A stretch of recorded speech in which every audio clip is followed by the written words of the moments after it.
بسم الله الرحمن الرحیم. سورة المائدة رکو نمبر 14. أعوذ بالله من الشيطان الرجيم. بسم الله الرحمن الرحيم. يا أيها الذين آمنوا اي خلق چیمان مراوڑے لا تسألوا عن أشياء إن تبد لكم تسؤكم. مکوئ تپوس په باره د هغه سیزونو کې کچری تاسو ته ښکاره شي نو تاسو به په تکلیف کې واچولی شئ.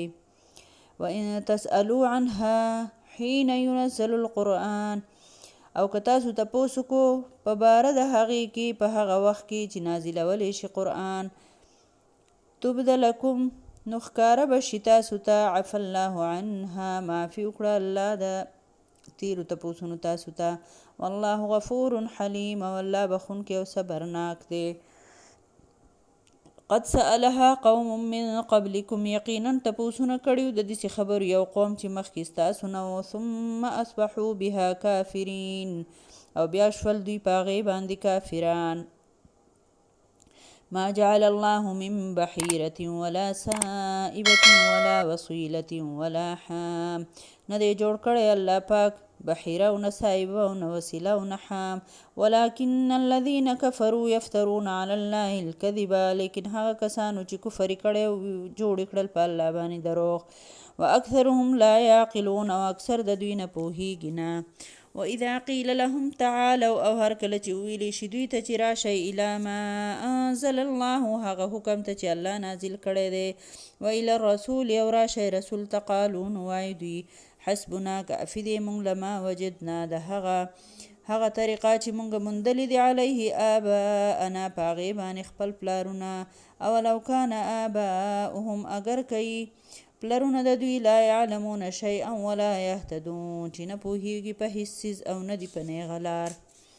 یا ایها الذین آمنوا علیکم انفسکم، ای مؤمنانو په تاسو باندې د خپل ځانونو ذمه داري ده. لا یضرکم من ضل، نشي ضرر رسولی تاسو ته هغه څوک چې بېلارې شوي دي. اذا اهتدیتم، هر کله چې تاسو په خپله په هدایت یئ. الى الله مرجعکم جمیعا، الله طرف ته خاص ورتللی ستاسو د ټولو. فینبئکم بما کنتم تعملون، بیا به خبر درکړي تاسو ته په هغه کارونو چې تاسو کول. یا ایها الذین آمنوا، ای خلق چې ایمان مو راوړی دی. شهادت بینکم، شهادت یعنی گواهی ستاسو په منځ کې دا ده. اذا حضر احدکم الموت، هر کله چې حاضر شي په تاسو کې یو کس ته مرګ.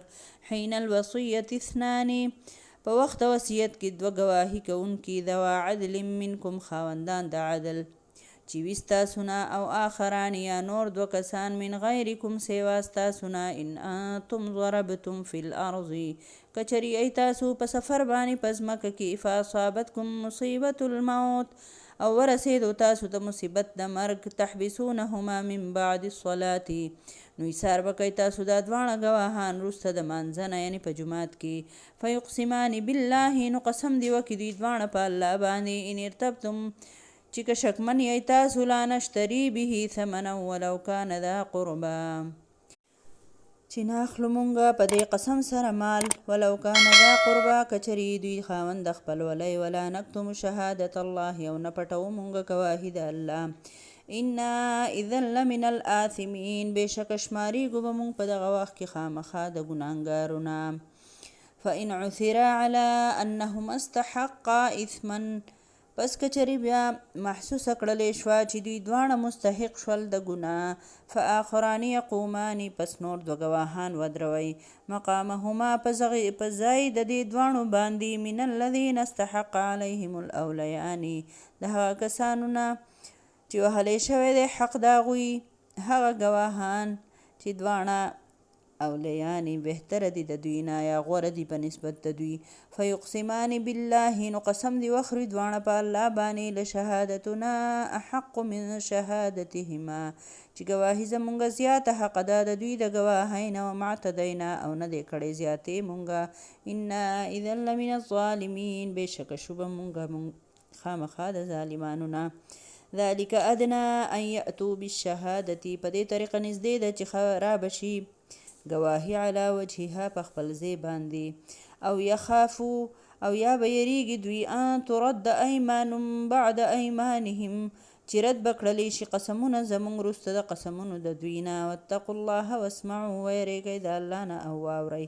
والله لا یهدي القوم الفاسقین والله هدایت نه ورکوي قوم فاسق ته. اوس په دې رکوع کې الله رب العالمین د ډېرو تپوسونو نه منع کړي ده، څنګه چې بني اسرائیلو ډېر تپوسونه به کول او چې بیا به ورته خبره ښکاره شوه نو بیا به پرې عمل نه کوو. نو دغه شان الله رب العالمین د هغه تپوسونو نه چې د هغې څه فایده نه وي په اسلام کې، د هغې څه اهمیت نه وي، نو د داسې په داسې خبرو پسې مه ورپسې کېږئ چې تاسو پوهېږئ چې ستا په عمل کې پې فرق راځي، تا ته ثواب میلاویږي. نو که د هغې خبرې تپوس وکړې نو که تا ته پته ولګي نو تا ته به فایده درکړلی شي. او ما مخکې هم تاسو ته ویلي وو که نه، زه وایم په خپله باندې یو کالج کې مې د کالج څومره تعلیم یافته جینکۍ ښه سیکنډ ایئر او فرسټ ایئر او ښه لوی جینکۍ وې او ما پوره درس ورکو، غالبا چې په حیا باندې مې درس ورکو. او نو بیا ما یې که ستاسو ته تپوسونه یي، زما مقصد دا و چې دوی داسې تپوسونه وکړي چې د دوی په عمل اصلاح پکې راشي. نو په دې کې یو ماشومه پاڅېده نو ما ته وایي چې دغه دی د نوح علیه السلام د ښځې نوم څه و. نو زه دومره خفه شومه که نه، مې دا زموږ د مسلمانانو حل دی. د نوح علیه السلام د ښځې نوم تا زده کو زده نه کو، جو ستا په عمل کې څه فرق راځي. لکه څنګه چې د بني اسرائیل چې د آدم علیه السلام چې وایي دغه ته د جنت ته ننوتی و، نو وایي هغه ونه چې ونه د ونه وایي د غنمو دانه وه که د انګورو دانه وه، نو ته یې په غنمو څه کوې، ته یې په انګورو څه کوې، خو بس یوه ونه وه الله پاک ورته وایي دې ونې ته مه ورځه. په ونه کې خو چل نه و، خو الله پکې ازمایش ایښی و که نه. نو دغه شانتې بې مقصده تپوسونه الله پاک وایي هغه مه کوئ.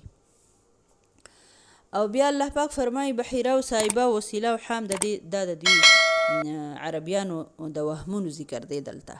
او که تاسو دې خبرې ته وګورئ که نه، نو تاسو ته به خپله باندې پته ولګي چې زموږ په دې معاشره کې څونه وهمونه دي د دې په شان. بحیره به یې هغه اوښې ته وایي چې 15 بچي به یې راوړل، په آخر کې به یې نر بچی راوړو. نو د جاهلیت په وخت کې به عربیانو د هغې غوږونه به یې پرې کړل او ازاده به یې پرېښوده او بیا به چا به پې سورلیم نه کوله، نه به یې چا پیس کړل او بس دغه شانتې به ګرځېده، ازاده به ګرځېده. دا ولې؟ دا بحیره ده وایي، دا د فلانکي بوت په نوم پرېښودلی شو. او د هر ګودر نه به یې وبس کې چا به غږ نه کوو، وایي دا بحیره ده. دغه تان چې صایبه وه، دا به یې هغه اوښې ته وایي چې د چا به حاجت پوره شو نو د مراد د پوره کېدو باندې به یې پرېښوده، شکرانې په طور به یې خیراتي کړه، خو چا به له ګوتې نه وروړي. دغه شانتې چې به د کمې اوښې 10 بچي پیدا شو نو هغه به یې مزاده پرېښوده. نو دا یو نومونه ایښي وو، بحیره او صایبه او وسیله او حام، دا د دې خلکو دغه و. زموږ په دې معاشره کې هم د ډېرو خلکو که تاسو وګورئ د ځین چا د دې ماشومانو د غوږونو دا کره چینی دی وله سوري کړي، پته نشته څه وایي، نو وایي جبه یې مله سوری کړي ده او که څه خبره کوي که نه. نو دا په کوم کتاب کې دي؟ د لاسونو ته چې د لاسخوندي ورته اچولي تور او کنجکې او پته نشته خپې ته او لاس ته، دا په کوم کتاب کې دي؟ د الله بندګانو دا هم د کوم ځای نه راایستي دي؟ نو دغه شانتې دا وهمونه دي که نه.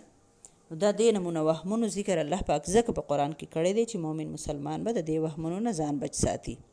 دا نمونه څیزونه نشته په اسلام کې، نه په قرآن کې شته نه په حدیث کې شته. دا خلکو راایستي دي، د ځانه یې راایستي دي، بندونه په غاړې کې.